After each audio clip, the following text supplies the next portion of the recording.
Chapter 1. Psybermagick. Introduction. An introduction to the ipsissimus thesis of Frater Stochasticos square root of -1 degrees by ourselves.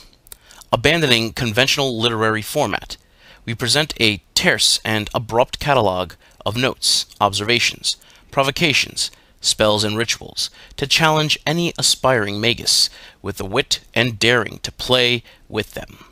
In celebration of our discovery of 6 dimensions, and out of respect for St. Aleister Crowley, who pioneered the format we use here, we now adopt the conceit of spelling the art and science of the magus as magic. Commentary 1. We celebrate the beginning of a period of silence and our retirement from the roles of magus and pontiff of chaos with the release of this volume. We wandered the world for a decade and more, as an I, seeking the secret magic of being. Then, upon the realization of the legion of our doing, clarity dawned, mastery of the temple. Wealth, honors, and power then followed more or less effortlessly. You do not have to sell your soul to succeed with off-white magic. You merely have to recognize the existence of your other 7. Chapter 2. Why magic? Irrational. We find ourselves incarnate in an awesomely vast postmodernist universe of accidental origin amongst semi-intelligent apes grasping for emotional gratifications, power, personal identity, and answers to silly questions, whilst trading these commodities between themselves. Yet the recommended gratifications and socially approved identities seem such dull travesties of what 2 whole kilograms of brain might achieve. Worse still, the apes' gods and gods, for all their cosmic pretensions, appear as laughably parochial anthropomorphisms, abstracted from faulty language structures, compounded by the pack animal urge to obeisance. Contemptuous of all the rubbish on sale, some attempt to create their own powers, gratifications, identities, and explanations, and call themselves magicians. Hubris, then, accounts for the best of it. But why not? As belief in one's capabilities self-evidently leads to increasing capabilities, magicians consider it worthwhile to believe in their ability to accomplish the impossible, even if they only succeed at this occasionally. Commentary 2. As nothing has any meaning other than that which we choose to give it, we must either invest belief and meaning in something or abandon the game and go straight to oblivion. In selecting beliefs, we might as well go for maximum entertainment, value, and capability enhancement, regardless of the so-called facts, for if a human really wants something, statistics count for nothing. Personally, we attribute much of our success to a generous contempt for the apparent facts which a science education inadvertently taught us. Spot the treble entendre. Chapter 3. Ourselves. Multi-mind. Some philosophers and psychologists bemoan the disintegration or fragmentation of the self in the contemporary world. We celebrate this development. The belief in a single self stems from religious monotheisms, having only a single God. Let us throw out the baby with the bathwater. If you consider yourself an individual, in the sense of indivisible, you have not lived. If you merely consider yourself as a single being capable of playing various roles, then you have yet to play them in extremis. The selves must allow each self a shot at its goals in life, if you wish to achieve any sense of fulfillment and remain sane. Commentary 3. The authors apologize in advance for any irritation and confusion caused by the use of standard chaotic grammar, which avoids all concepts of being and uses we instead of I, in recognition of the legionary nature of the personal multimind. If you still do not accept the principle of multiple selves, then consider why humans spend so much time at the temples of Venus, Luna, Bacchus, and Mars, trying to escape from their workaday solar I selves. in pursuit of love, sex, intoxication, and violent entertainments. Chapter 4. Magic 1. Science and Magic. The following 10 chapters augment the technical procedures and general theory of magic given in our 2 previous books, Labor Null and Psychonaut, and Labor Chaos, the Psychonomicon. Stochasticos Law. Any sufficiently advanced form of magic will appear indistinguishable from science. Commentary 4. Our language structures impose casuality as a mode of perception. Casuality does not rule this universe. Humans label events which they associate together frequently as casually connected, and events which they associate together only occasionally as coincidence. Personally, we prefer to consider science as the study and engineering of highly probable coincidences, such as the tendency of apples to fall downwards when dropped from trees. We prefer to consider magic as the study and engineering of less probable coincidences, such as the tendency of trees to drop apples when we ask them to. Everything works by magic. Science represents a small domain of magic, where coincidences have a relatively high probability of occurrence. Half of the skill in magic consists of identifying probabilities worth enhancing. Chapter 5. Magic 2. Magical attack. Attack by enchantment. Defend by evocation. Commentary 5. Remember and use the fact that imagined magical attack creates far more casualties than actual magical attack.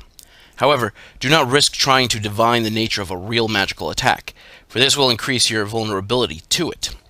For defense, evoke or create a general-purpose servitor, cybermorph, eidolon.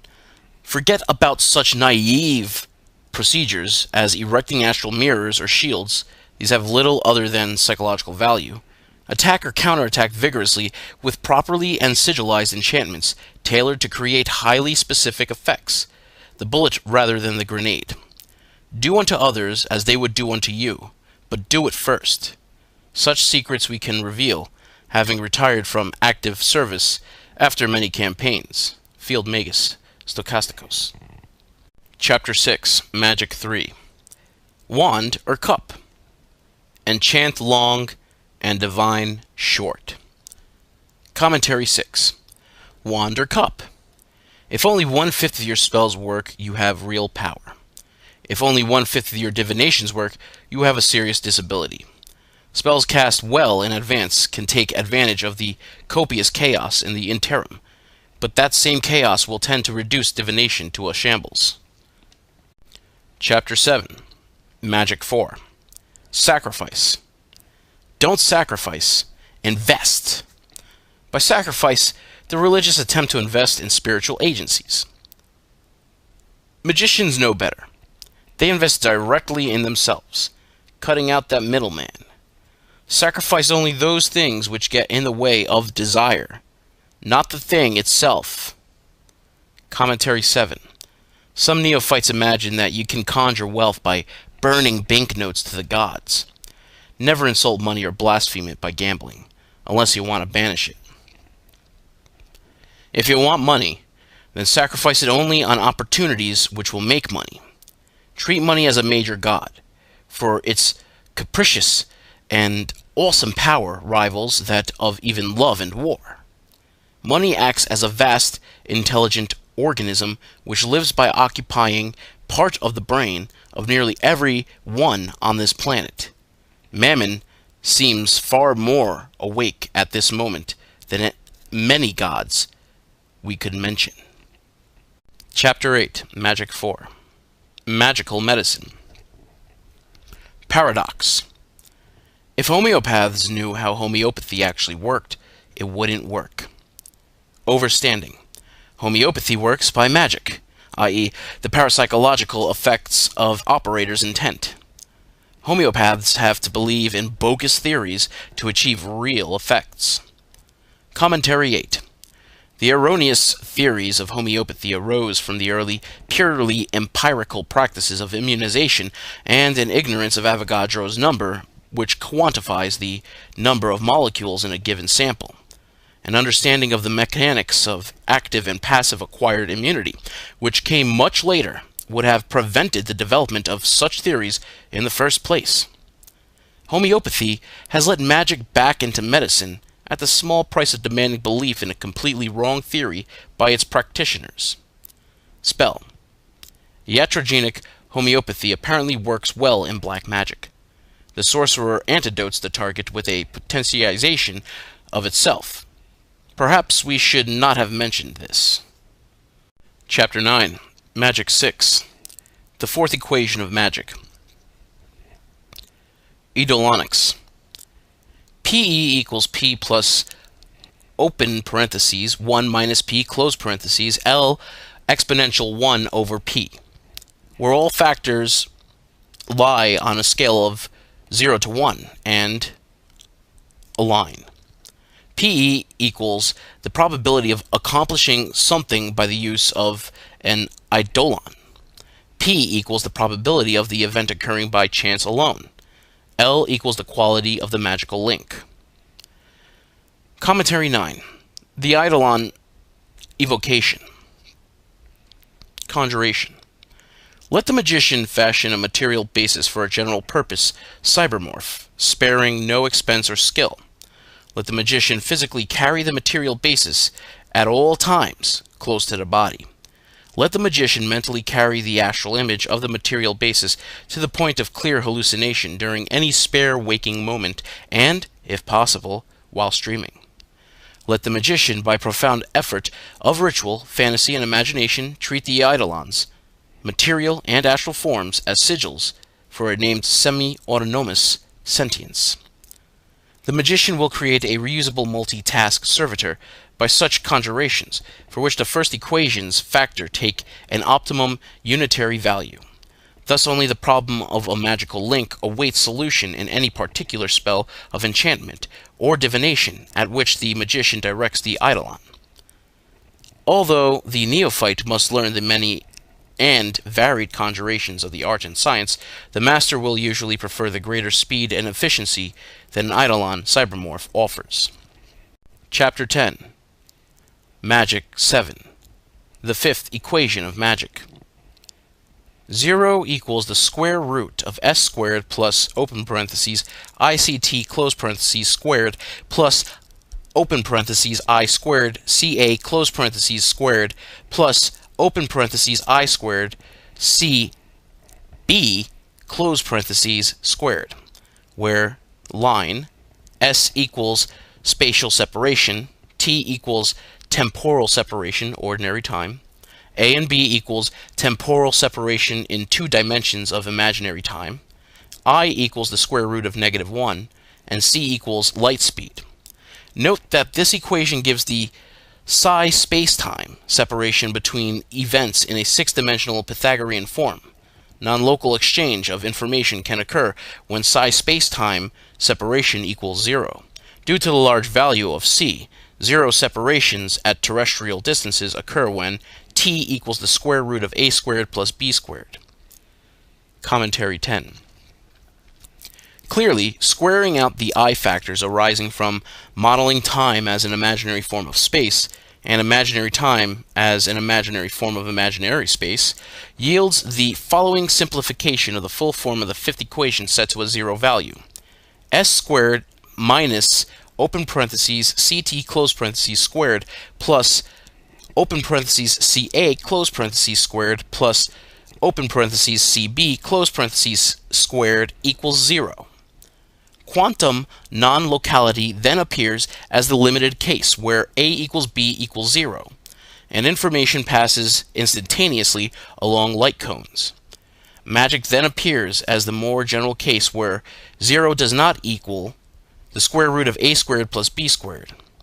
Note that the fifth equation of magic models both space and time with the same dimensionality of 3. Do not panic at your inability to see the other 2 dimensions of time. You cannot actually even see the first one. More of this later in the Spin Warp chapters. Chapter 11. Magic 8. Null path enchantments in 6-dimensional psi spacetime.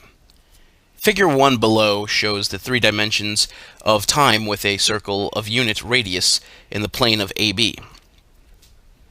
Enchantments launched by a magician at t sub 0 can act on the circle of probabilities at t sub 1, and may appear as changed conditions at t sub 2, when the magician arrives at t sub 2. Conversely, retroactive enchantments can have the odd effect of apparently altering t-1 properties, so long as these do not have the effect of preventing the enchantment. This can result in a change of conditions at t sub 0. Commentary 11. Enchantments thus land at a distance in the future twice as great as the radius of the circle of imaginary time probabilities with which they interact. Retroactive enchantment acts on a circle of probabilities at t sub -1, not shown in Figure 1, which then feed back to the present at t sub 0, as we can only observe the instant of the present in t. Any debate about what really occurred at t sub -2 becomes academic. Note that the probability circle increases in size with time by a factor of pi t. Thus, if tomorrow contains 1,000,000 possibilities, the day after contains 3,000,000, and chant along.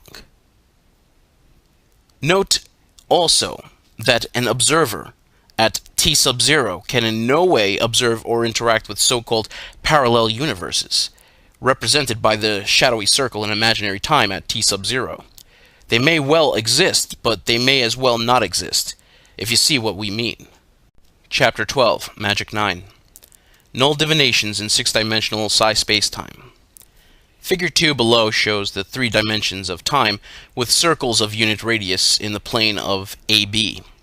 Divinations performed by a magician at t sub 0 to scry events at t sub 2 or t sub -2 can only succeed if the magician can identify a dominant probability amongst the plethora of information in either circle. Only divinations which reveal unexpectedly high probabilities tend to count as successes. Note that you can only scry the imaginary past of an event at t sub 2, not the event itself. Commentary 12.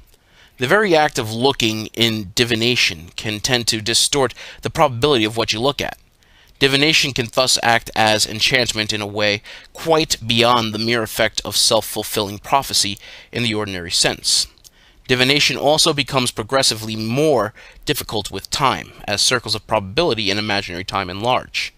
We have never met anyone who could consistently divine accurately.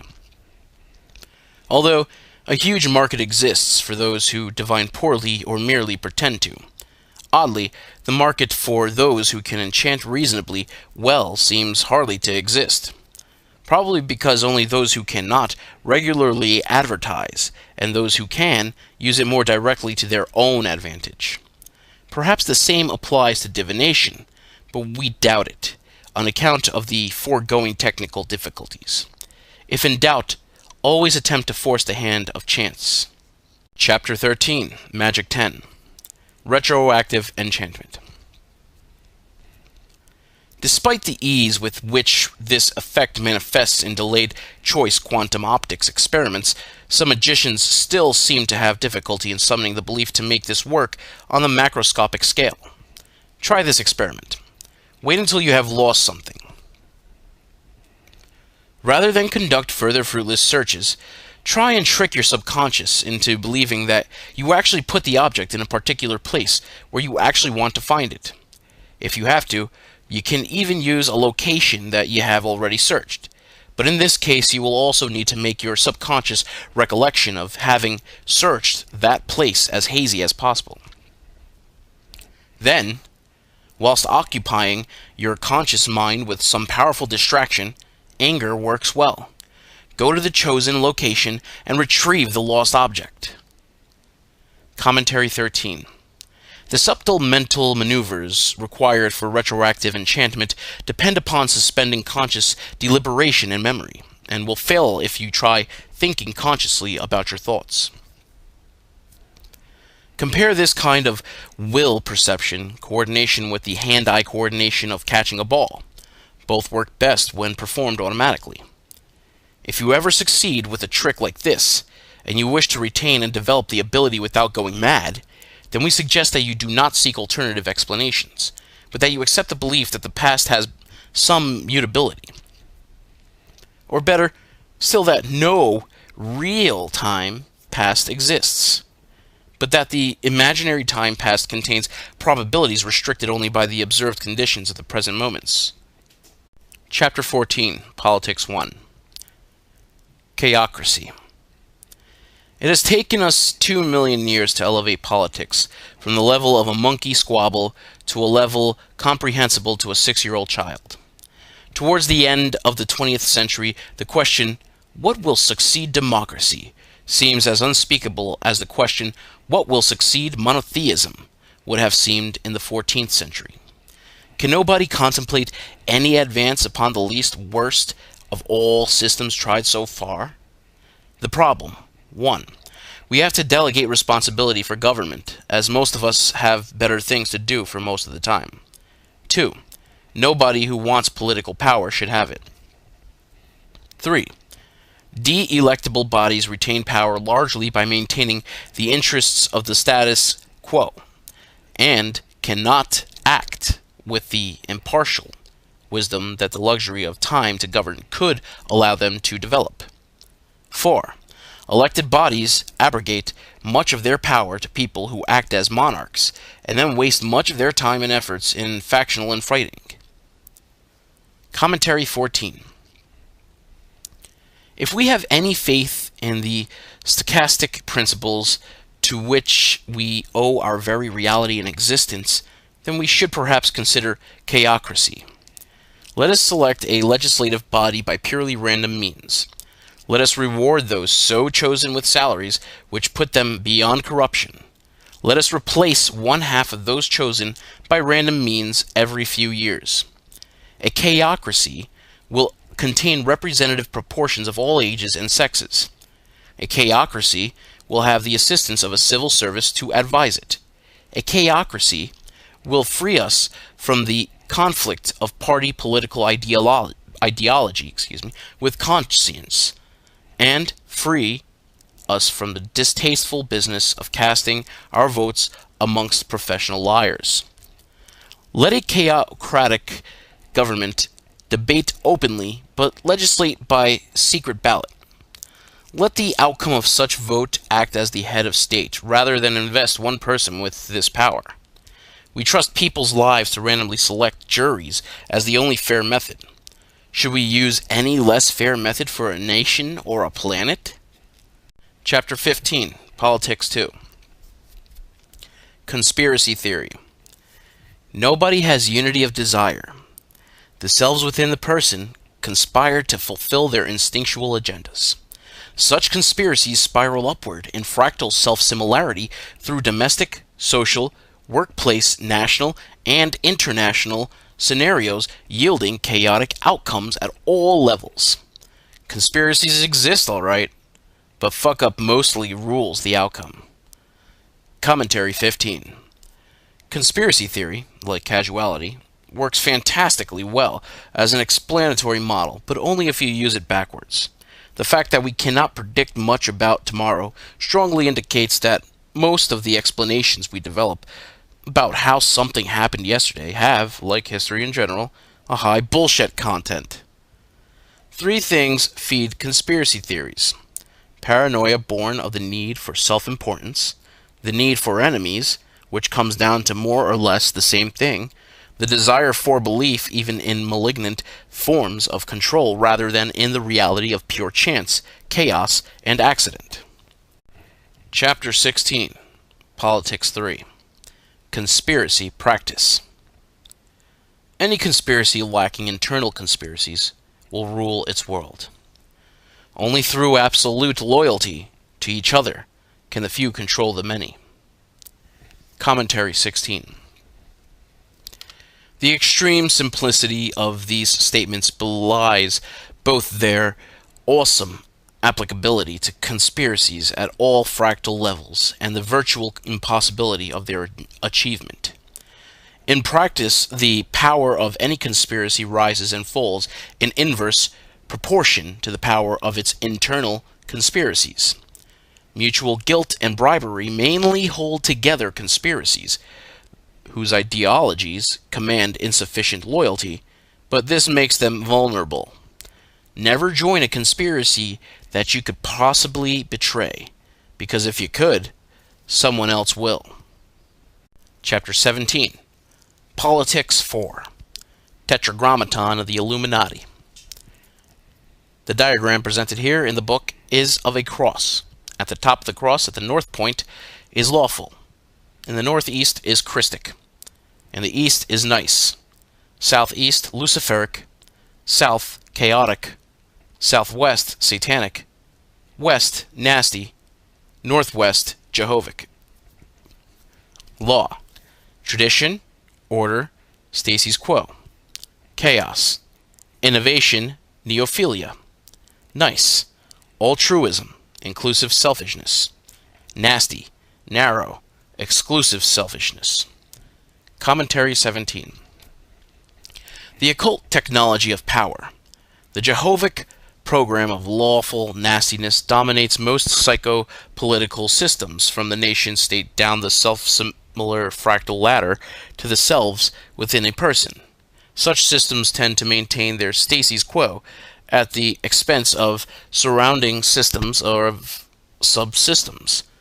The Christic and Satanic programs have little overall effect as they expand themselves against the Jehovic program and each other, and few systems manage to display either permanent beastliness or saintliness. The Jehovic program can readily manipulate and control both programs to suit its own agenda. It can always use saints and criminals. Only the Luciferic program allows evolution, as the Illuminati well know.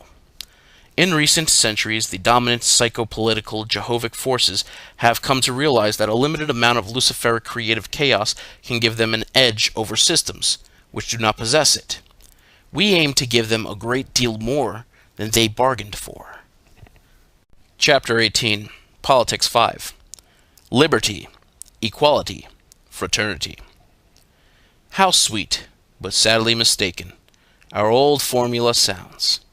Unfortunately, you have to discount fraternity once numbers exceed the maximum cohesive pack size of about 150 persons. This leaves equality at war with liberty, and forcing equality to compensate for the monstrous unfairness of nature destroys liberty. But total liberty leads to various forms of aristocracy and decay. Yet total equality leads to oppressive forms of statism and decay. However, equality of opportunity leads to a vibrantly chaotic and creative meritocracy. Commentary 18. Creeping statism, governmental interference in everything, and the absurdity of parity and equality of reward regardless of accomplishment threaten the wealth and creativity of every nation, and will abort any new renaissance in Europe if unchecked. No left-wing parties have any respect for liberal economic values, and most center and right-wing parties merely promote a paternalistic statism. Does it thus fall to the self-reliant students of the ruggedly individualist philosophy of Magick to champion a certain measured libertarianism? Chapter 19. Politics 6. The Illuminati. In view of the foregoing theoretical considerations, the Illuminati changed their tactics sometime in the 20th century, preferring to conspire against the stasis quo at all fractal levels simultaneously, and to hide and generate the resources, information, and occult technology used for this by dispersing it amongst many seemingly innocuous enterprises, and even into enemy camps. Leaking conspiracies provide the best possible vehicles for disseminating both information and disinformation. The enhancement of the fuck-up factor in any enemy conspiracy subverts it far more effectively than direct assault. The Illuminati now structures itself amorphously and does not react to attack which would allow the enemy to structure the conflict. Rather, it attacks in directions chosen at random and then runs away to fight another day. Many members of the Illuminati remain unknown to each other or unaware of their own membership. Do you believe any of this? Do you want to make it happen? Commentary 19. We can only escape the bloody and ignorant nightmare of history by exploring alternatives which today look frighteningly weird. Emanetize the eschaton. Any which way you can. Shun entropy, but exploit chaos to the full. Chapter 20. Hearsay 1. Spirituality. Magic will not free itself from occultism until we have strangled the last astrologer with the guts of the last spiritual master. After decades of mourning anger at prevailing fashions and stupidity, we present something to offend everyone in the following heresy chapters. Never discard the negative roots of any equation. Always look at the dark side of any enlightenment. Commentary 20. Only contra-initiative absurdity commands belief. Never try to design a spirituality based on credible ideas. Start with something really idiotic. Denials of death and sex or magic often prove useful. For example, you can make yourself into a spiritual master very easily using the gobbles technique. Find a handy lie and just keep repeating it loud and long enough until people believe you. Language alone makes religion possible. The nonsense equation, 2 + 2 = 5, has the effect of a virus which will undo the entire edifice of mathematics if left uncorrected. The false linguistic equations underlying paradigms of spirituality have a similar effect on thought. Exercise. Identify the erroneous linguistic equations, which create the following ideas: the Supreme Being, higher things, and spiritual values. Chapter 21. Hearsay 2. Predictions. 1. Chemistry undid personality. 2. Physics undid determinacy. 3. Biology will soon undo most of our preconceptions about human beings. 4. Memory modifications will eventually undo the rest. Commentary 21. 1. Psychopharmacy reveals that personality depends entirely upon chemistry and thus consists entirely of chemistry. In vino veritas, indeed. Chemicals can make you schizophrenic, ecstatic, depressed, extrovert, introvert, libidinous, celibate, aggressive, or passive. So much for the notion of essential self. 2. Today does not completely determine tomorrow, much less next week. We have awoken to chaos from Newton's sleep and single vision. 3. If intelligent aliens haven't shown up within a couple of decades, we will probably have made our own. 4. Memory defines identity. Think about it. Or if you can't, try reading Philip K. Dick. Chapter 22. Hearsay 3. Our glorious simian heritage. Obeisance, obeisance, obeisance.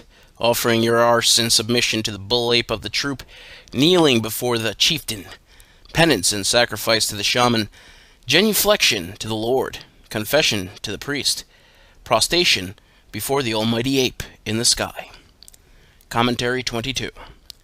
The expectation that we shall receive reward and escape punishment by acts of submission lies deep in our pack animal brains and contributes heavily to our hunger for spiritual masters and deities. It also endears that other arse-licking pack animal, the dog, to feeble-minded members of our own species. Chapter 23. Hearsay 4. Elitism. Our ancient Celtic ancestors said, "Never give a sword to a man who cannot dance." We might well add, "Never give a wand to anyone who cannot handle ordinary reality." Magic will tend to amplify whatever tendencies a person has. It will increase general incompetence in life, just as readily as it will augment competence. Although we have seen those who started off reasonably well organized and made a magnificent success of their lives with magic, we have observed plenty of unpromising cases taking a powered nosedive to disaster with occult assistance. Commentary 23. The best orders and the best books on magic make the neophyte work very hard to gain anything. For, in brutal fact, nothing of any value comes from involving people who do not pursue excellence for its own sake in magic. Magic does not offer an escape from ordinary reality. Rather, it offers a full-on confrontation with it, which one can easily lose.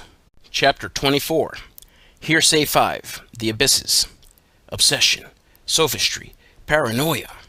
The so-called oath of the abyss, wherein the adept vows to interpret every phenomena as a direct message from the ultimate reality to his or herself, will indeed open several possible abysses, but to no constructive purpose. Commentary 24. Forget all that Golden Dawn and Thelemic stuff about the abyss and crossing the abyss. 3 major pitfalls await the traveler on the short and dangerous path of magic. The initial exhilaration of accelerating into each may for a time mask mounting failure in reality. The abyss of paranoia pays initial dividends in self-importance, but as this effective paradigm takes hold, things will really start to go wrong in a big way, and enemies will fill the spaces you reserve for them. The abyss of sophistry pays initial dividends in ease and leisure, but the more you imagine yourself innately and effortlessly magical, the less effective you become. See the following chapter. The abyss of obsession pays initial dividends in a hypertrophied feeling of meaningfulness. However, no insight can have universal application, and the areas it misses will eventually explode in your face. Chapter 25. Hearsay 6. Dropping the Wand. Does the power of the way you live cause magic to occur effortlessly? Do you use true will as an excuse to do nothing? Do you think that even when things apparently go badly for you, your inborn spiritual wisdom and power have arranged an initiation for you despite your conscious desire? They may well have, but how do you choose to interpret the message? Do you no longer need your instruments and the technical procedures of spells and servitors? Have you declared yourself enlightened? Commentary 25. Damn your weak philosophies, a pox and a pestilence upon your despicable sloth and arrogance. Either give up now, tear off those adepts' stripes that you once won and join the New Agers, or pick up that wand and let's see half a dozen tight sigils launched with full gnosis before dawn. Chapter 26. Hearsay 7. Off-White Magic. The phrase black magician unfairly applies to anyone who has taken your lover or money by occult means.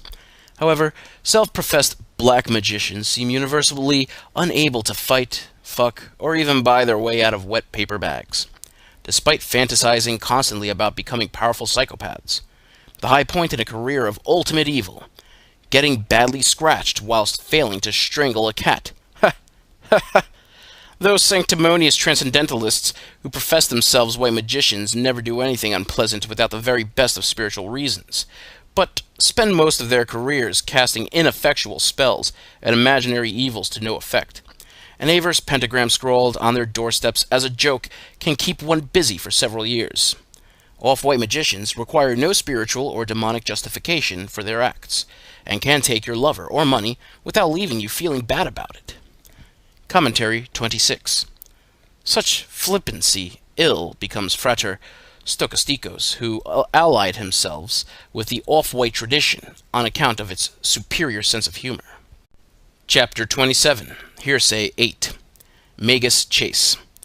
The summary of a paradigm in a word may please those who like simple slogans like Thelema or Chaos, but underneath it all, a magician basically issues the challenge, "Follow me," upon assumption of the role of magus within an order. No stimulus to personal achievement can match the effects of a large body of people chasing you for blood.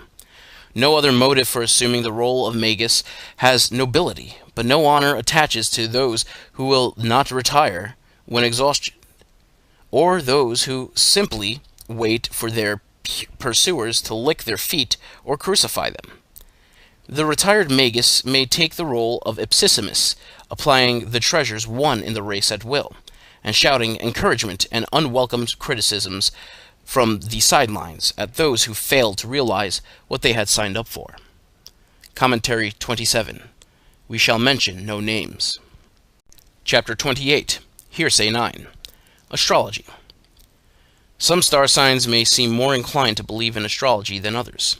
In particular, those either born or nurtured with their intellect in feces make the best candidates. We once met an astrologer in a cast who had a perfectly rational reason for his broken leg. Commentary 28. The pseudoscience of astrology has no place in magic. Astrology has already died twice, once with the classical gods and a second time after the Enlightenment. The complete failure of contemporary psychology to create anything other than a vocabulary of intellectual rubbish has encouraged astrology to resurface. You can make money out of it easily. You can get people into bed with it sometimes. But otherwise, forget it. Chapter 29, Hearsay 10, New Ageism. I could love it.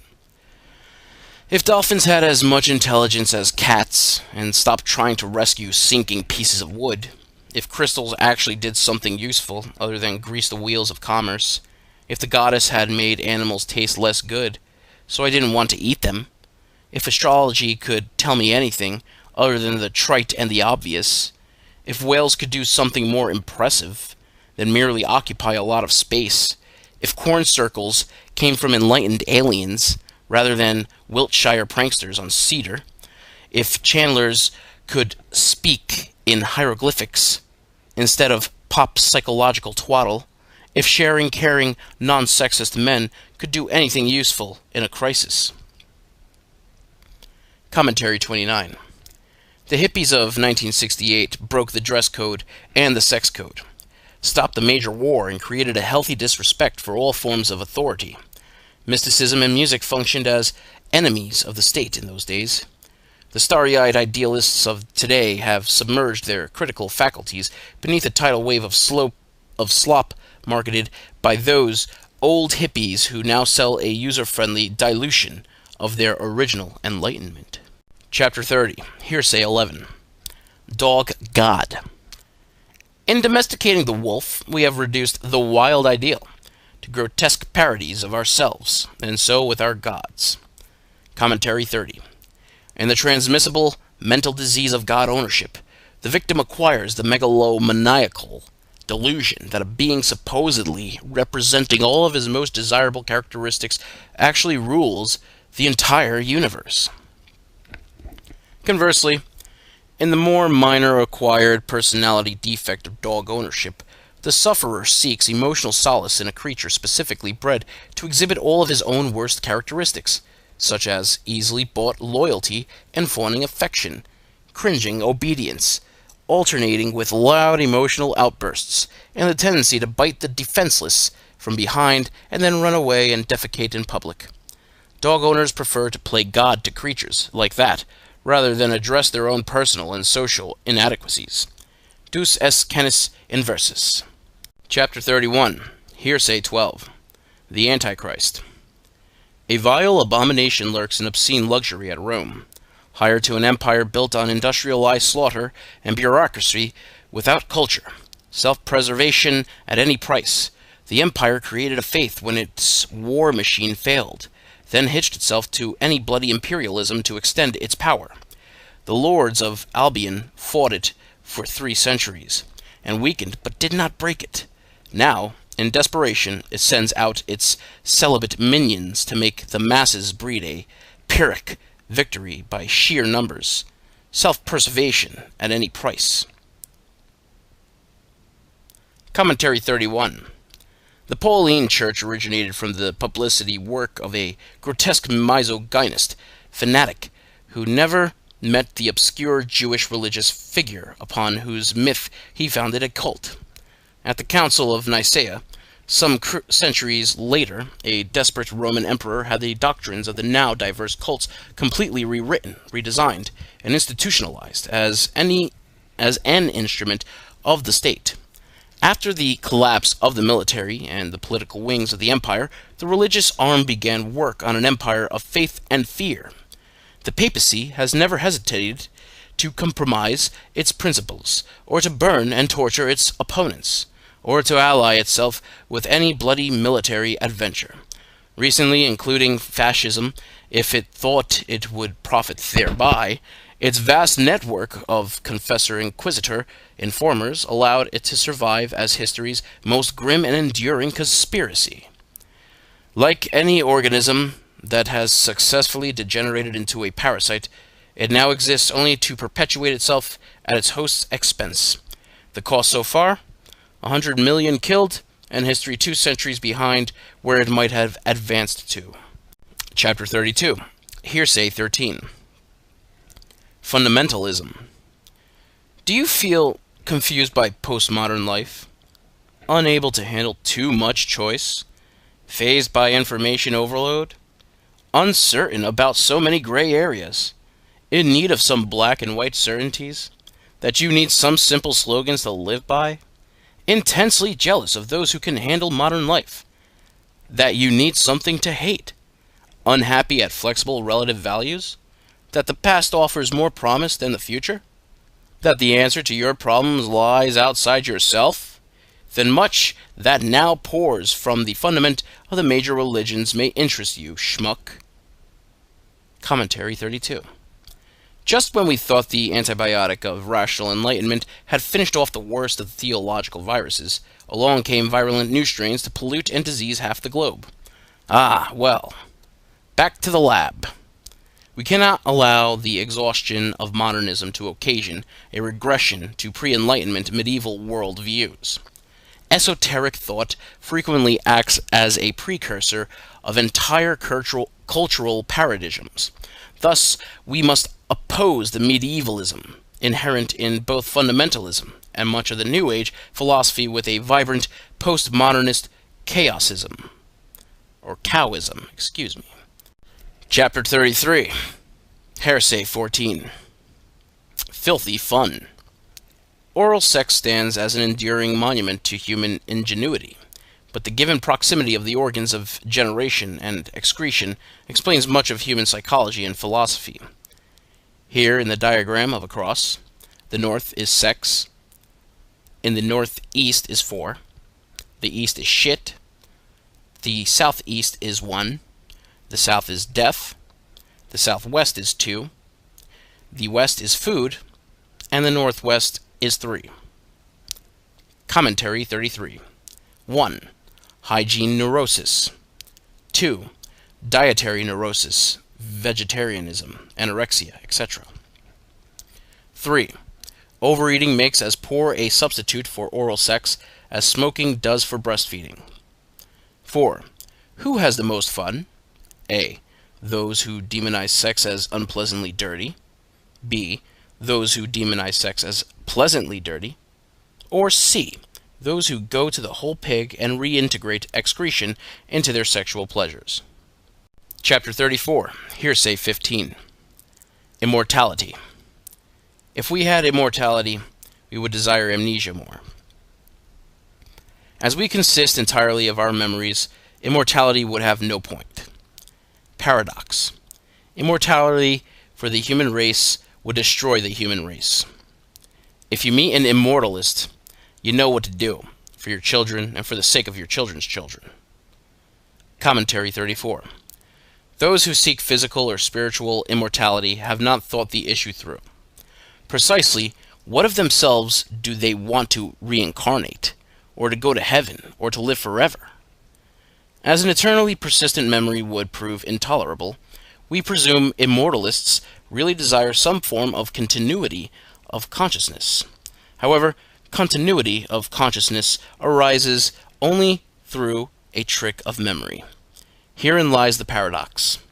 After a few hundred years, an immortalist would have either an intolerable burden of memories, enough to dull any experience, or would have discarded or erased memories to the point where continuity of consciousness had become meaningless. Chapter 35. Hearsay 16. An unfashionable hobby for many wizards. With a simple wand and chalice, you can perform the most chaotic conjuration of all. Launch an entirely new person, and thus cheat death and throw bombs at the future.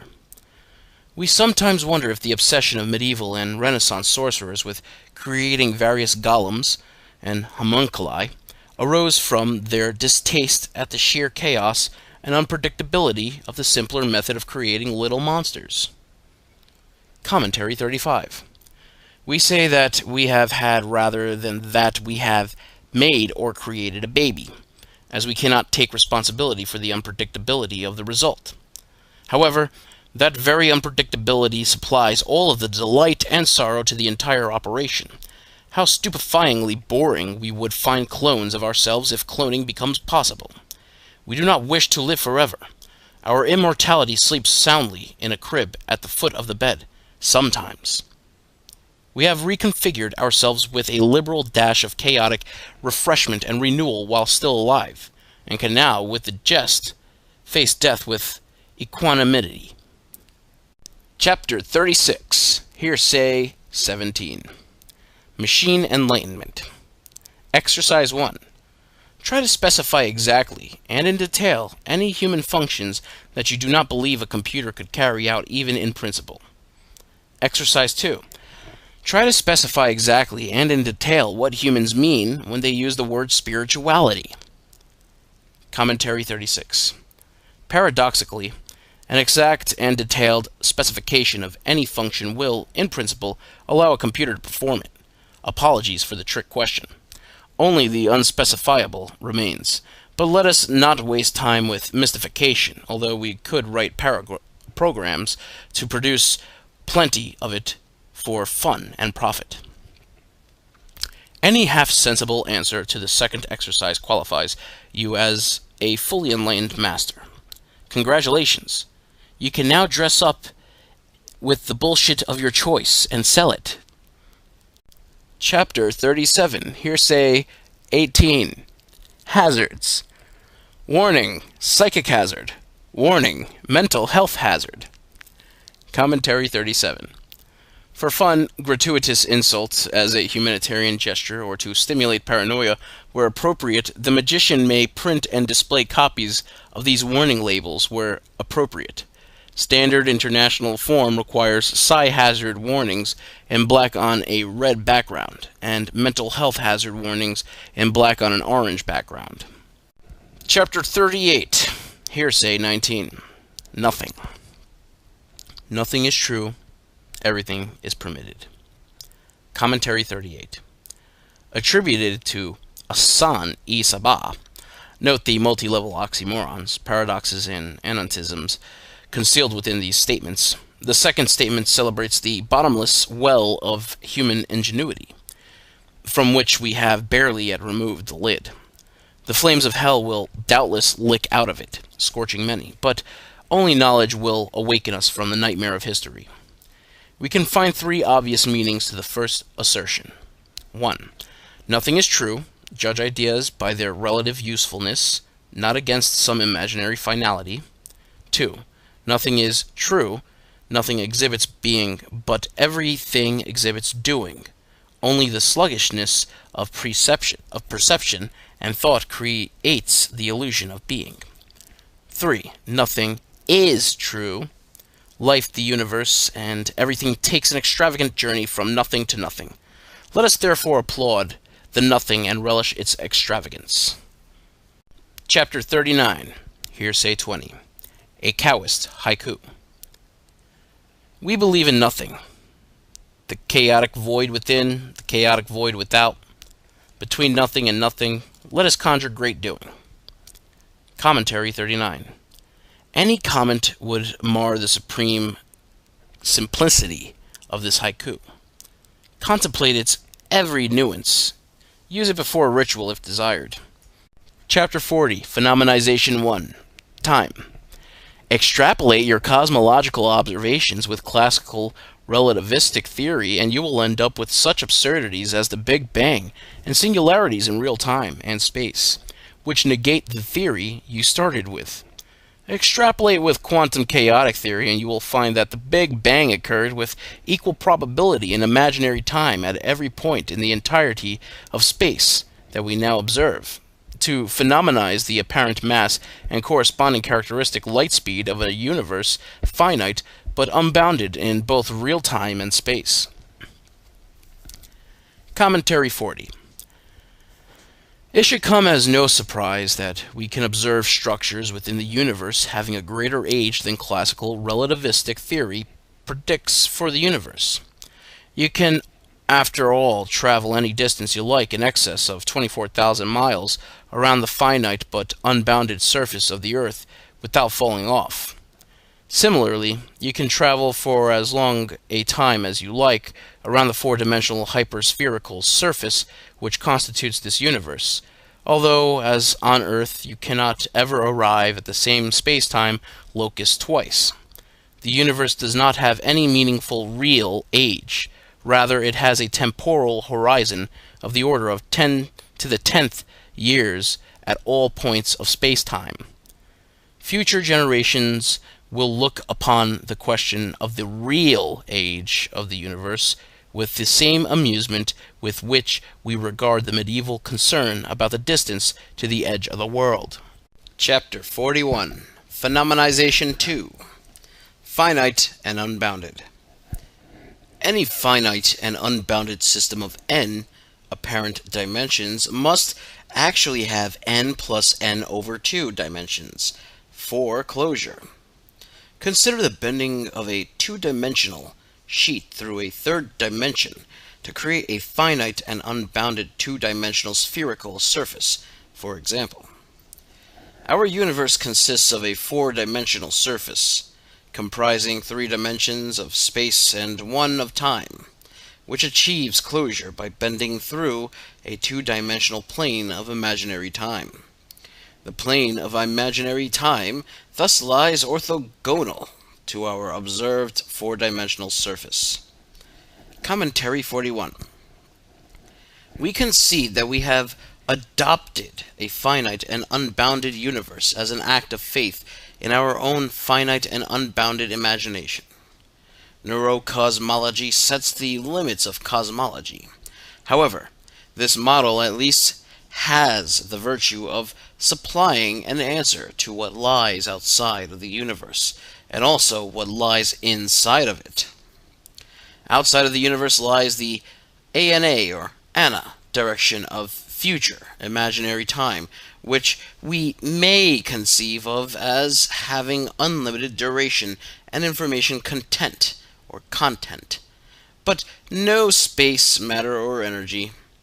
Inside the hyperspherical four-dimensional surface of the universe lies the kata, or kata, direction of imaginary time, of necessarily limited length.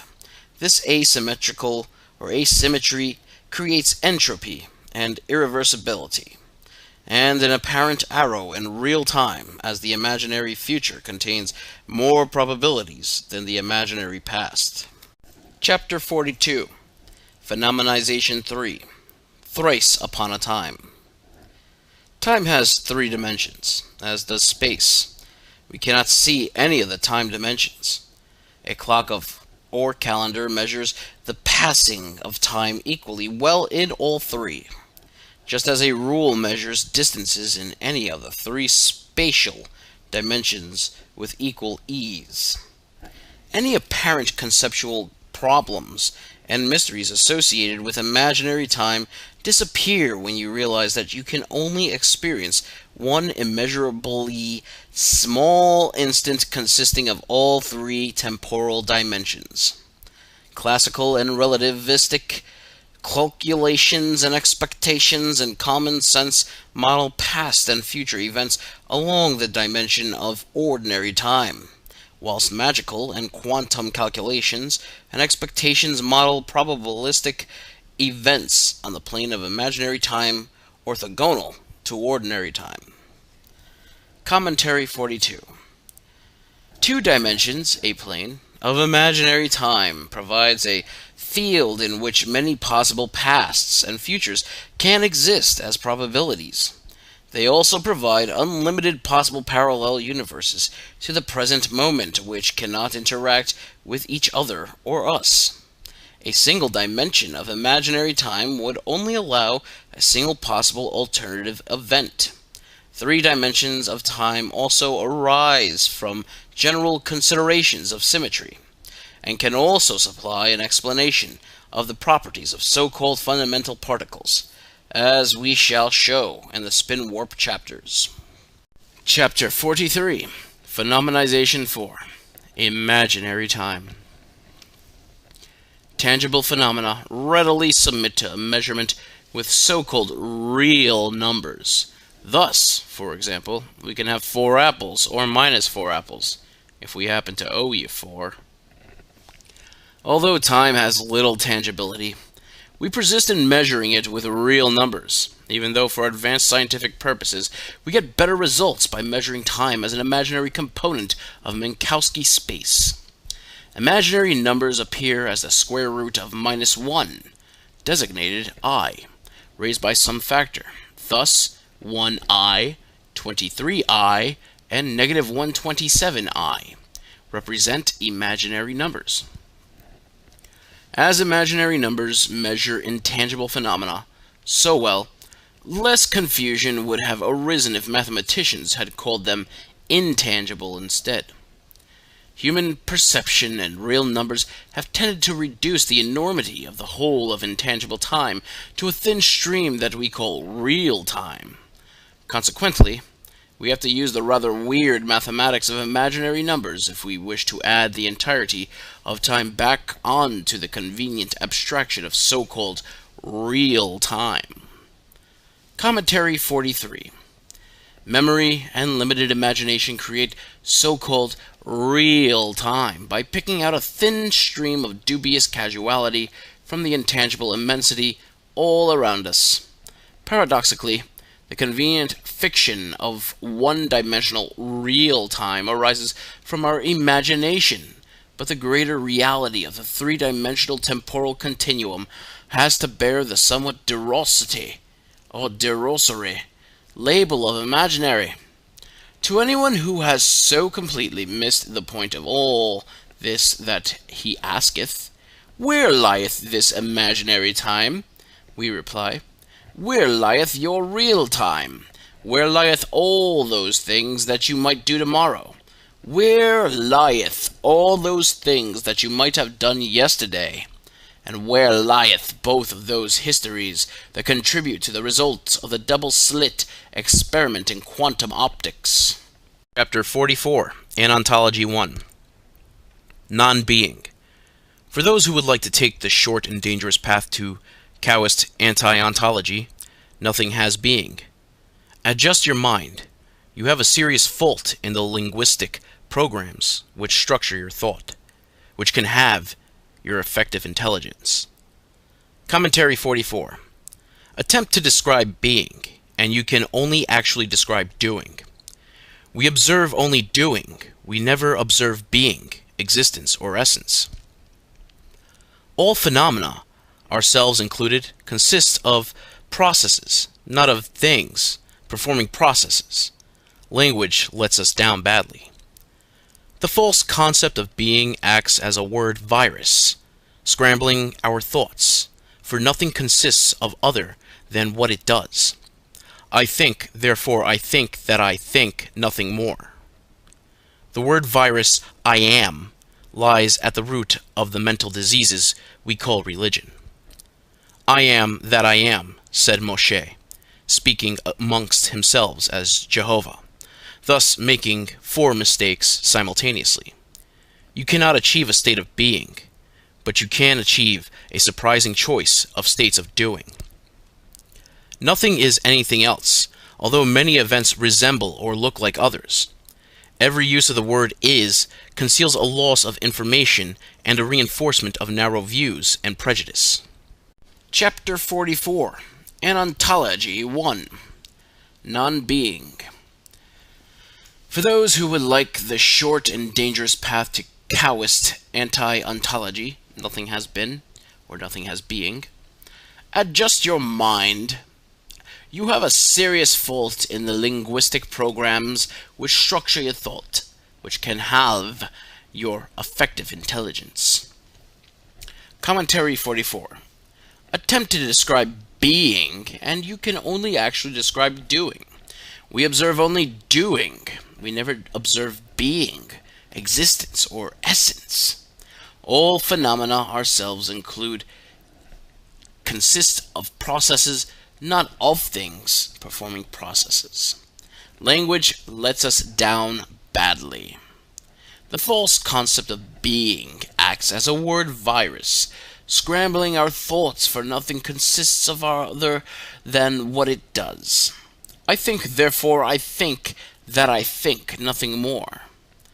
The word virus I am lies at the root of the mental diseases we call religion. I am that I am, said Moshe, speaking amongst himself as Jehovah, thus making four mistakes simultaneously. You cannot achieve a state of being, but you can achieve a surprising choice of states of doing. Nothing is anything else, although many events resemble or look like others. Every use of the word is conceals a loss of information and a reinforcement of narrow views and prejudice. Chapter 46. Anontology 3. Anti-Spell 1. The Ritual. To attack the spell of being requires cunning. Use stealth and deviousness and paper to assault the enemy's vulnerable extremities. Write without any tense of the verb to be. Are, am, is, was, be. Out, demons, out! Commentary 46. The word virus of being does not submit easily to defeat, yet on paper, after some struggle, one may start to roll back the enemy. As it retreats, you notice the enormity of the territory it once occupied. Vast areas of assumption dissolve into fresh and fluid thought. Every careless use of the word am, arc, is, was, and be reveals, upon correction, a wealth of ingrained assumptions and lost information content. I believe arc meant to be are. The archetypal mythological gods of magic usually took credit for inventing words and writing, language structures, perception, thought, and belief. Language thus creates our reality, but language can suffer from viral attack and initiate disease in our thoughts. Beware of the enormous sorcery contained in these seemingly innocuous anti-spells. They can render your binocular in the land of the blind. Anontology 4. Anti-Spell 2. The Ritual. Having fought the virus of being to a standstill on paper, press the attack with spoken word. Eliminate being from speech. Precise speech begets precise thought, though most people assume the obverse. Pause to rephrase when temptation occurs, and risk the appearance of wisdom. Rephrase all mistakes, if only mentally afterwards. Only extreme vigilance guarantees liberation from the negative magic of being. Group Ritual. In conversation, agree to prompt each other to rephrase all inadvertent and anontic statements. Most of the nonsense that passes for philosophy, ideology, and religion then miraculously disappears. Commentary 47. Battle Plan. The table on here represents this. Part 1. Anontology. Going up to writing. Going up to language. Anontology bends around writing into language as step 2. Above language is thought. Going around language from anontology all the way at the bottom is step 3, going to thought. So we have anontology 1, writing, language, thought, and then finally at the top is the model of reality. Anti-spells 1 and 2 should roll back the enemy and crumble the false model of reality. However, if resistance stiffens, launch anti-spell 3. Eliminate being from your internal dialogue. Chapter 48. Practice 1. 3 conjurations for more. As the chaos monasticism exercise of the wand proved so successful and popular, and no book on magic seems complete without offering something practical to challenge the aspiring magician, we present operations of the other 3 classical elemental weapons. Commentary 48. As a spur to general proficiency and accomplishment, the current Sajalom, or SHAJ, AOM, square root 1 degrees of the Pact hath agreed that Pact members who achieve a high standard of work with the operations of the 4 classical elemental weapons may present themselves, their records, and their instruments to a magus of the Pact for possible accreditation as Master of Arms. Chapter 49. Practice 2. The Chaos Cyber Zoo. Purpose: to evoke and use magical servitors. Daily observances. The lesser observances. 1. A proclamation of intent suitably worded. 2. Carry the pentacle at all times. 3. Visualizatory evocation of servitors, image or images, onto the pentacle, and dispatch of servitors to some work of divination or enchantment twice in each 24-hour period. The greater observances. 1. All of the lesser observances. 2. 2 further evocations, spaced equally around a 24-hour period. The extreme observances. 1. All of the greater observances. 2. The replacement of one of the visualizatory evocations with a full ritual evocation of the magician's devising to include a spoken address to the servitor, etc., etc. Commentary 49. The magical operation of the pentacle or disc, as with all the other instruments, should take place over a prearranged number of continuous days, after which the magician may inscribe the instrument with a number marking the length and intensity of the work. Thus, 213 represents 13 days of greater observance, 33 shows 3 days, extreme, and so on. The magician may either evoke up to a maximum of 4 servitors, which may have only astral shapes, or commit the entire operation to the creation and use of a multi-purpose eidolon, having a previously prepared material basis. Chapter 50. Practice 3. The Jihad of Chaos. Purpose: to increase vitality and martial fervor, and to attack offending forces. Daily observances. The lesser observances. 1. A proclamation of chaos warriorhood, worded to taste. 2. Carry the magical dagger at all times. 3. Half an hour of hard physical exercise. 4. Half an hour's practice with martial arts and or weapons. 5. Cow bolt 1 enemy target. The greater observances. 1. All of the lesser observances. 2. 1/2 hour vigil with dagger and martial meditation before dawn. 3. Cow bolt a 2nd enemy target. The extreme observances. 1. All of the greater observances. 2. A full red magic war ritual. This may include 1 or both cow boltings. Commentary 50. The magician should, if possible, prepare the magical dagger by hand. Most conveniently, take the blade of a metal file and heat it glowing on a bed of charcoal, whilst fanning the embers furiously. Then allow slow cooling. Grind down to the shape of a blade with a 2nd file. Reheat to cherry red and then quench to retemper. Fashion and fit a guard and handle. Pass the used 2nd file to a worthy colleague. To cow-bolt a suitable anti-chaotic institution or group, prepare a suitable sigil, visualize it astrally onto the dagger, and astrally hurl the resulting missile at the target. Alternately, hurl the dagger physically at a symbolic image of the target with full gnosis. Chapter 51. Practice 4. The Void of Chaos. Purpose: to seek inspiration or augury. Daily observances. The lesser observances. 1. A proclamation of intent to access the chaotic void, suitably worded. 2.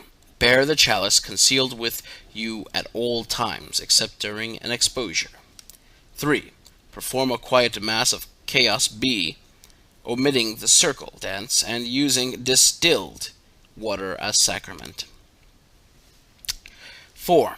After the Mass, perform chalice gazing for half an hour. 5. Expose the chalice during the hours of sleep. The greater observances. 1. All of the lesser observances. 2. A further half hour of chalice gazing. Devote half of the gazing time to achieving voidness and half to visions. The extreme observances. 1. All of the greater observances. 2. A second Mass of Chaos B, preferably in the middle of a sleep period. And 3. A further hour of chalice gazing. Commentary 51. The magical operation of the chalice completes the four workings of the classical elemental weapons. The magician should, if possible, create a chalice by hand, although this presents a challenge. When beating a disc of copper or silver, remember that both metals tend to harden with cold hammering, and thus periodic heating can ease the task. Inscribe the chalice with the results of the work as for the wand, dagger, and disc. To perform a chalice exposure, leave the instrument outside the place of sleeping, somewhere secure like a roof or a garden, and perform augury or meditation upon any contents found afterwards. To seek voidness or flow of vision, fill the chalice with dark liquid and gaze into it. Chapter 52. Spin Warp 1. Prologue. Particle physics provides additional evidence for the existence of three-dimensional time.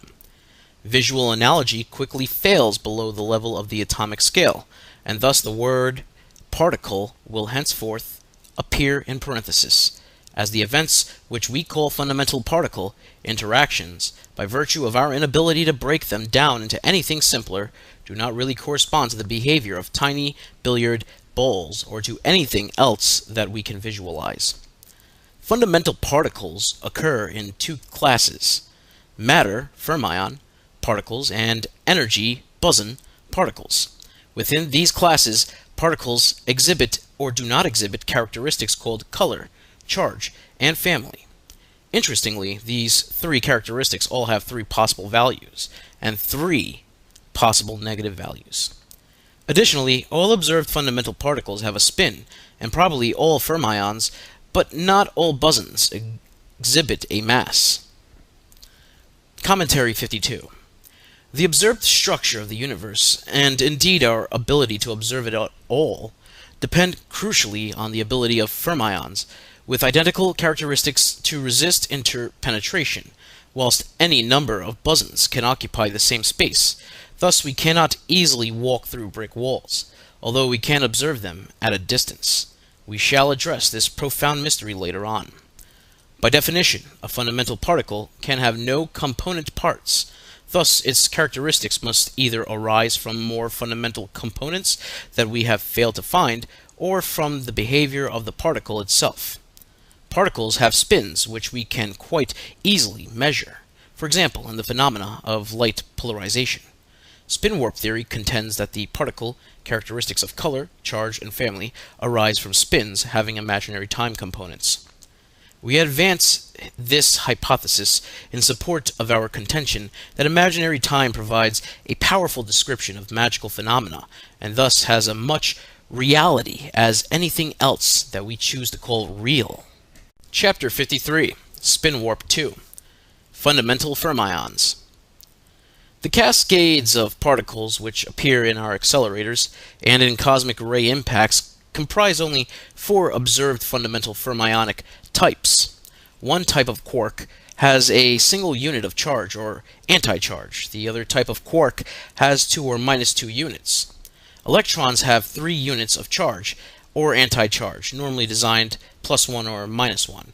Neutrinos carry no charge, and only reversed spin characterizes the corresponding anti-neutrinos.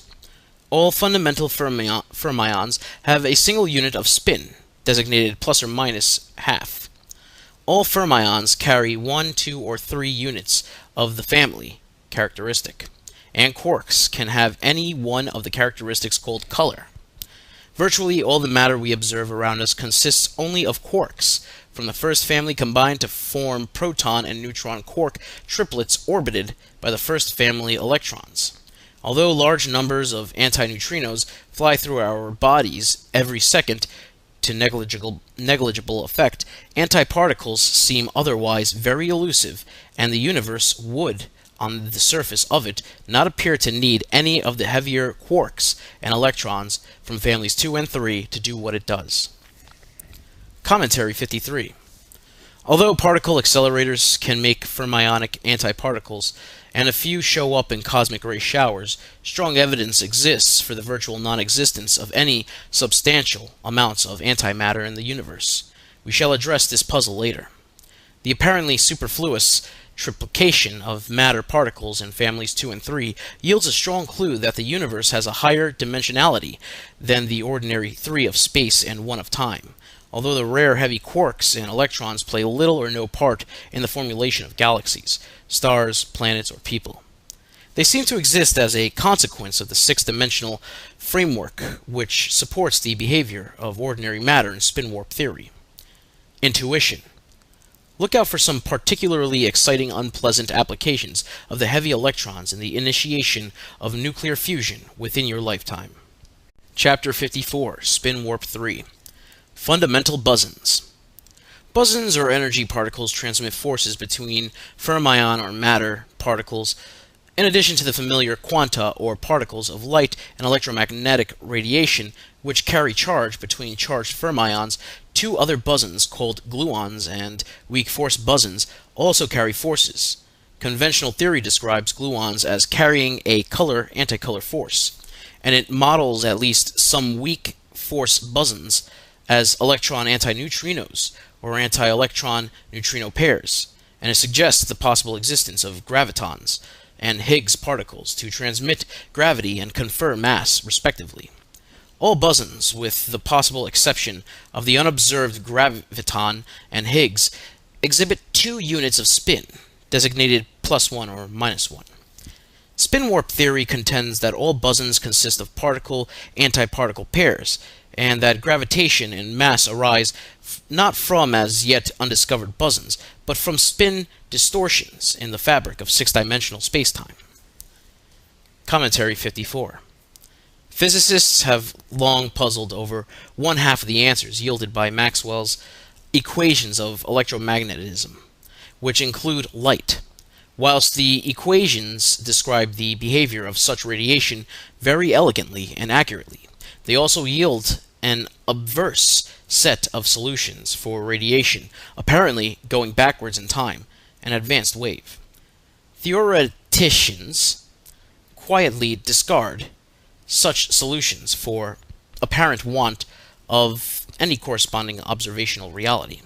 Spin warp theory fully concurs with both sets of solutions to Maxwell's equations. It describes light, for example, either as quanta consisting of particle-antiparticle pairs, or exactly equivalently in terms of the antiparticle as time-reversed particle model, as a retarded wave from a transmitter stimulating an advanced wave from a receiver, which travels backwards in time to the transmitter. Every little bit of light brings its own little bit of darkness with it to balance the books. This renders light intangible and allows it to pass through itself. Chapter 55, Spin Warp 4, Hyperspins. If we designate the spatial direction of propagation, interaction, measurement of a particle as the z-axis, and the 2 directions of imaginary time as a and b, then in addition to the experimentally verified xy chirality spin about the z-axis, we can also have the following. 1. Spins about the z-axis involving rotation in time dimensions, t over ab, a over bt, and b over at. 2. Spins about any of the 3 equivalent time axes, see Chapter 56, involving rotation in space and time dimensions, xy over a, xy over b, xy over t. And 3. Spins about any of the 3 equivalent time axes involving the z-spatial dimension and 2 time dimensions, z over ab, z over tb, z over ta. These 3 types of spin correspond to the observed particle properties of color, charge, and family, respectively. As each of these spins involve a dimension and a plane, we observe 2 orthogonal phenomena, color charge, and color magnetism for the first type, and electrocharge and magnetic charge for the second type. We await elucidation of the corresponding orthogonal vectors of the third family type of spin. For clarity, we omit the ordinary xy spatial spins and the three z-time spins, which give family characteristics from the table in the commentary, and henceforth replace the word particle with spin warp. Commentary 55.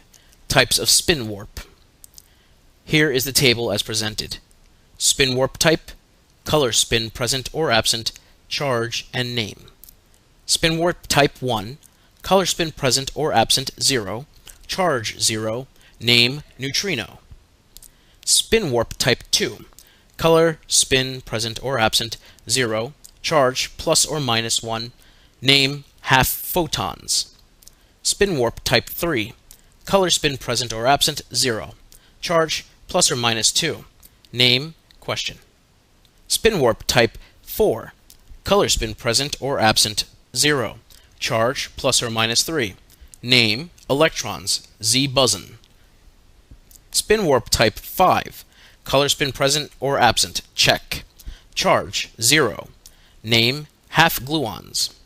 Spin warp type 6, color spin present or absent check, charge plus or minus 1, name quarks down strange bottom.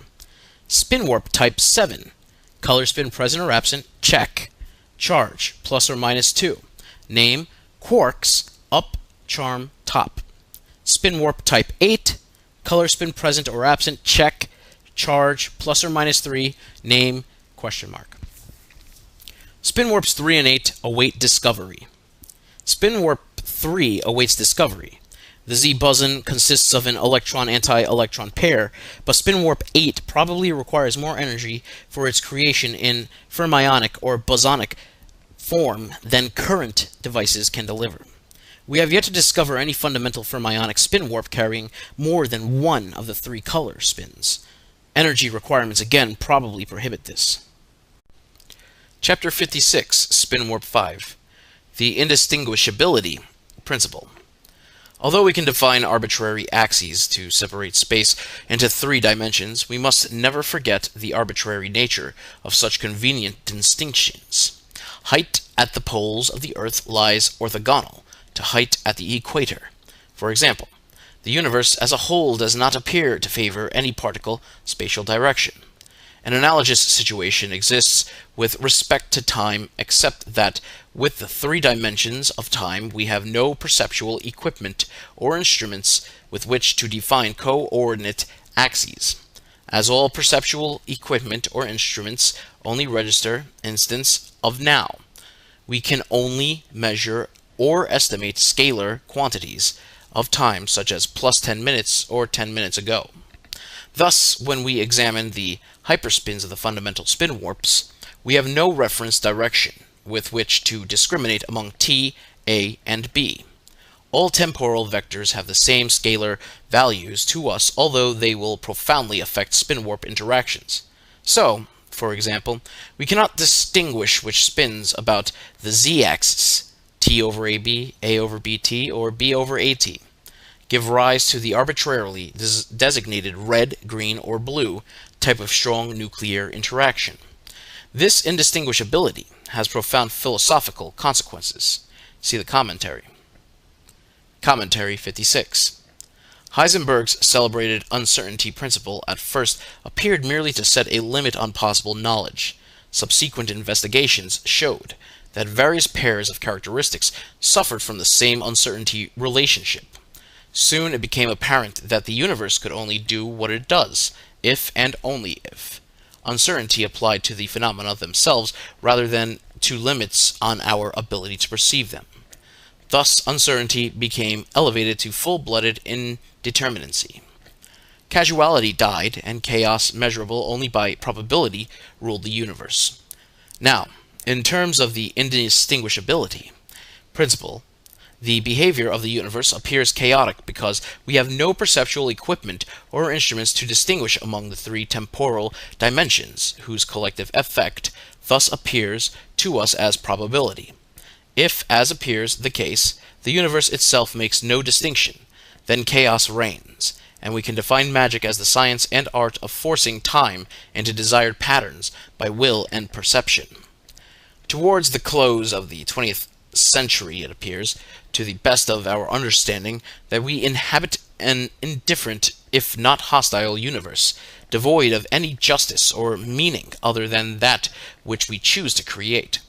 Thus it falls to all of us to create these things, or the reverse of these things, and to accept or to attempt to modify the consequences. No truth, every possibility. Chapter 57. Spin Warp 6. Exclusion. The Z-time family spins of all spin warps correspond to their spatial displacements in the direction of propagation over interaction over measurement. The magnitude 1, 2, or 3 of this spin denotes family group only. The sign of the spin denotes the orientation of the ZT spin only. Thus, Fermion matter spin warps have a spatial displacement and resist interpenetration, preventing you from walking through brick walls.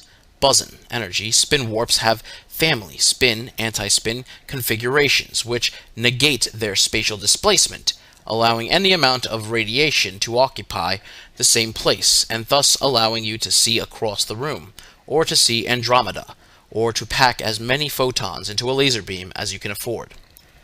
Imaginary time makes all this possible. Quod erat demonstratum. Hopefully. Commentary 57.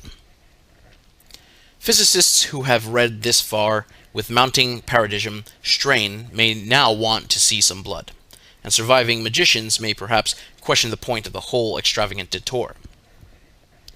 For the physicists, we offer the potentially testable prediction that neutrinos will not mutually annihilate against antineutrinos, but that both neutrinos and antineutrinos will only mutually annihilate against themselves in head-on collisions.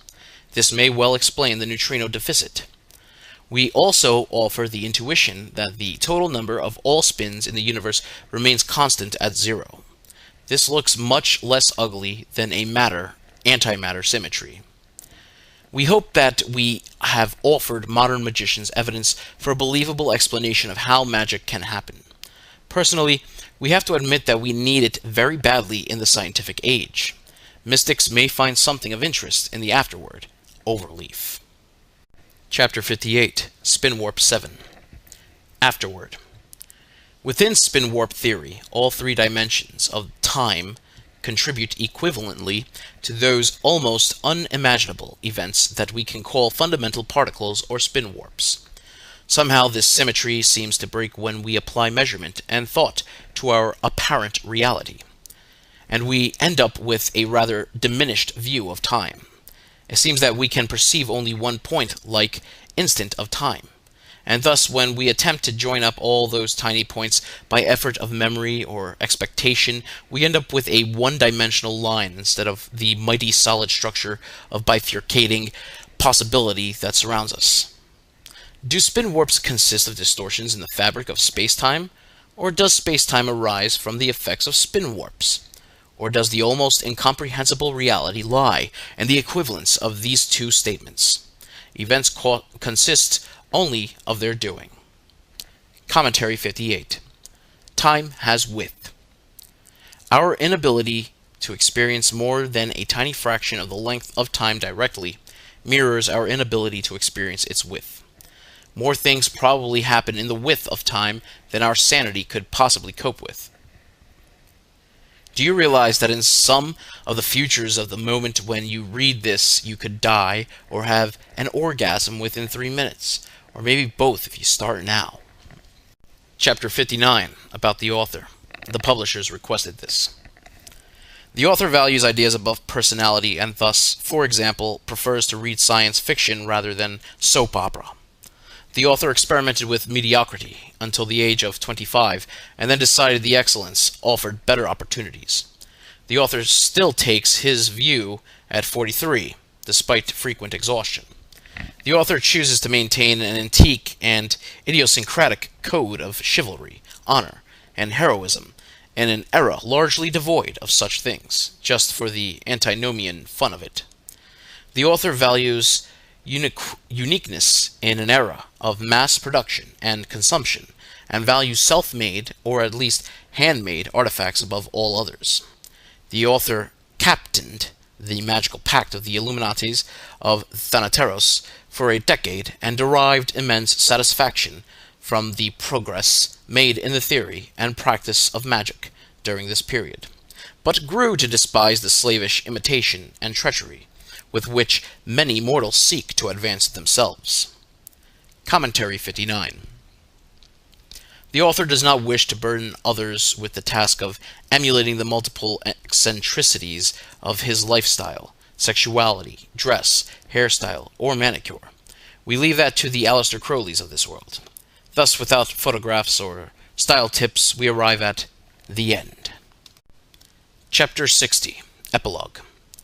After 5 years of struggle, we wrote this book in a frenzy, to the accompaniment of thunderous music, partly for the exhilaration of doing so, but mainly in the hope of reaching a few persons of like minds.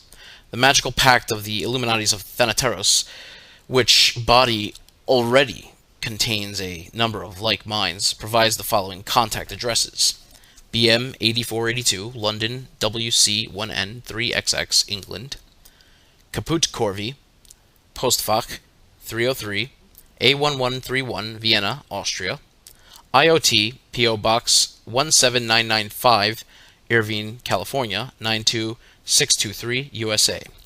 We have a zillion things to do now, so don't expect another book until the next millennium. We will pass all correspondence to the pact, except perhaps for particularly pertinent comments on spin warp theory. Further items of interest: Labor Null and Psychonaut by Peter J. Carroll, Samuel Weiser, Inc., 1987, ISBN 0877286396. Labor Chaos by Peter J. Carroll, Samuel Weiser, Inc., 1992, ISBN 0877287422.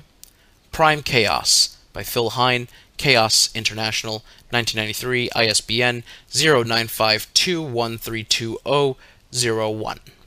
Condensed Chaos, An Introduction to Chaos Magic by Phil Hine, New Falcon Press Publications, Temple, AZ, Arizona, 1995, ISBN 156184-117X.